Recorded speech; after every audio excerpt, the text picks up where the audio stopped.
Hi. In this video, we are going to see the process to complete and produce the production job. Here I take one running job. First, scroll down to click on the Complete button. Click on Complete. Here, the production job is completed successfully. You can also see that the task is completed and the actual end date of the job is updated. Next, go to the Production Job Produce and Declare section. From here, we will produce the product into inventory. Enter the produce quantity based on the job quantity. Then I am entering the lot number. After enter, click on the Add button. After that, scroll down. Here, you can see that the product has been created successfully.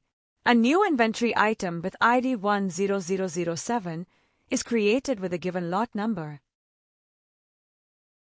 Click on the inventory item ID to view the inventory details.